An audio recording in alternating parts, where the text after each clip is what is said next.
Hi, Oz. How are you today? I'm great. How are you? Good, good. I'm Lauren with DCFilmGirl.com and NBC in Baltimore. I absolutely loved Longlegs. I loved the experience I had in the movie theater. I saw it with one of my best friends on Monday night in Georgetown, and we absolutely loved it. And I'm so excited for audiences to see this film. So, congratulations, first of all. Thank you very much.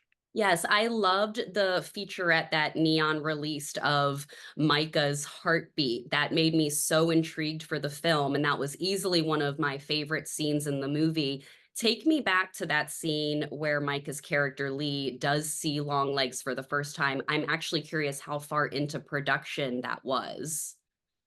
We had Nick for 2 weeks in the middle. So I think we had done about a week or 10 days with Micah, and then Nick came to Vancouver, and it became clear to me right away that I was going to have an opportunity to have them meet on camera for the first time, and that was going to be a genuine moment that I was going to be able to film. Nick is very focused and very deliberate about what he's doing. When he gets to Vancouver and he knows what he's going to do with the character, he doesn't want to hang out with people. He doesn't want to have dinner with the producers. He doesn't want to bullshit between takes. He doesn't want to have lunch.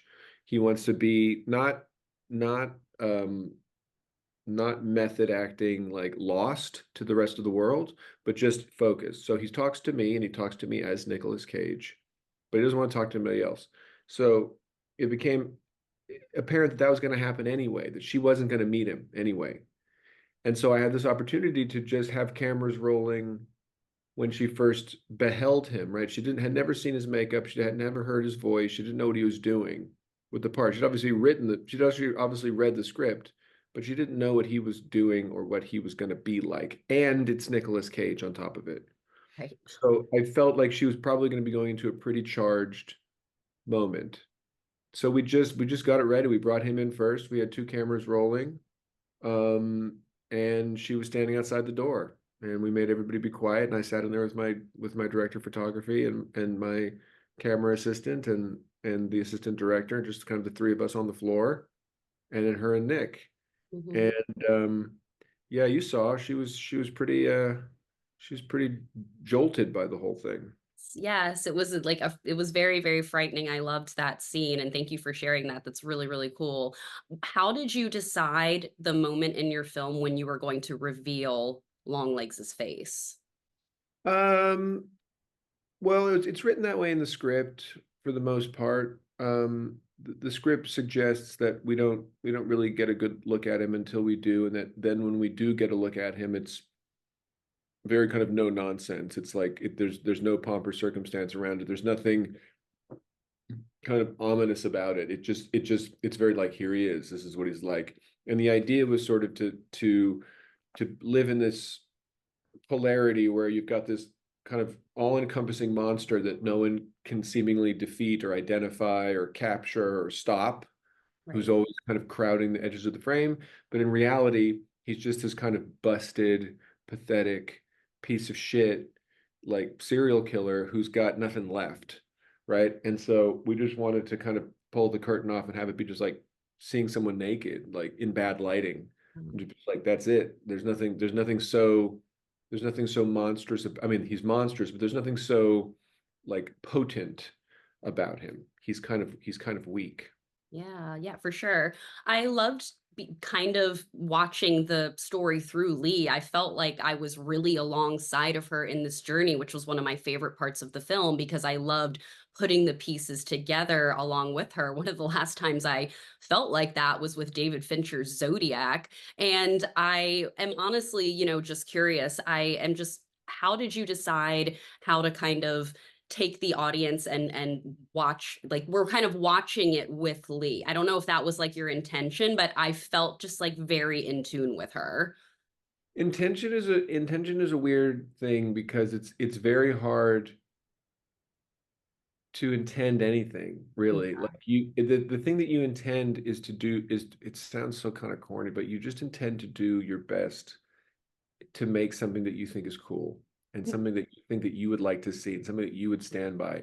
And if you look at like 100 other movies, you're like, I didn't really fall for those. If you look at 100, it's easy to look at, if you're me, it's easy to look at 100 horror movies, contemporary horror movies, and be like, I don't really, like, I don't go for it. So what do I go for? Hmm. And then you just start to make it so, do you know, and you've got the help, like I said, of all these people who want it, who have the same goal in mind Hmm. to make something great. Yeah. Yeah, just Intention. kind of like what you want to watch. I was curious, like, what some of your horror films were that you really just enjoyed watching, specifically where you kind of had to put the pieces together. The best one of, I mean, the best one is the best one. The best one is Seven. That's Yeah. still for me, obviously, like that's the gold standard. Um, oh, The Ring. The Ring is a really great movie that actually that I haven't really talked about The Ring a lot in interviews, but as a detective search, The Ring is a really great picture, both the original and the Mhm.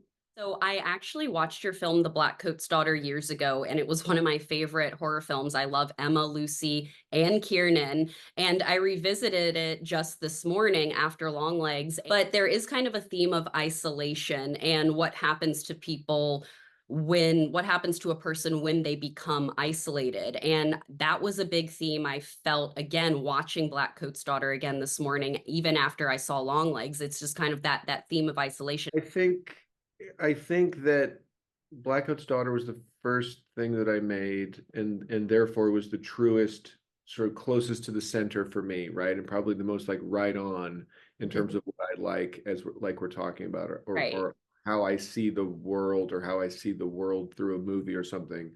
And then the other two movies I made were kind of further away from that, and then coming back to it, Longlegs was kind of like a reinvestment in my own kind of taste, my own preferences, my own likes and dislikes, turn ons and turn offs. So I think it feels like a companion piece a little bit because it's close to the source, whereas the middle two movies maybe were a little bit astray. Yeah, no, interesting. Just something I had picked up on when I watched it again this morning. And of course, Kiernan is absolutely Yeah, fantastic. She's she's one of my favorite. Yeah, she's one of my favorite actors. Last question for you. I know you some of the horror films that you've, mentioned that they have these amazing facial prosthetics. Nicolas Cage's look was incredible. How did you work with the makeup team to develop what Longlegs was going to look like? it's again, it's on the page. So it's on the page when everybody gets the shooting script. Like it's written in that he's been busted by really poorly done plastic surgery. Poorly done plastic surgery is a really horrific sort of everyday aspect of humanity, I suppose. Hmm. And so it was meant to be an outward manifestation of his inward kind of lack of life, lack of pride, lack of, just like lack of strength anymore, love, I suppose you'd say, any kind of positivity or just sort of like vitality was all gone. Hmm. Um, and so that was meant to come through this bad plastic surgery, which, on day one, Nick said he really wanted to disappear under prosthetics. So we Right. went for it. And then you pass it off to another department, Yeah. special effects makeup, and they sculpt it. And then I say, that's too much, that's too little. Let's try this, let's try that. Well, it looked incredible. Hold Oz, on they a are. second. I'm sorry. Someone's knocking. Are we done? Did we done? Yeah, we are Okay, done. great. Honestly, I am. Yeah, go ahead and answer the door, Oz. Thank Thanks you very so much much. for your time. I'm so excited for audiences to see Longlegs in theaters. It's one of the best films of the year. Appreciate you so much. Thank you very much.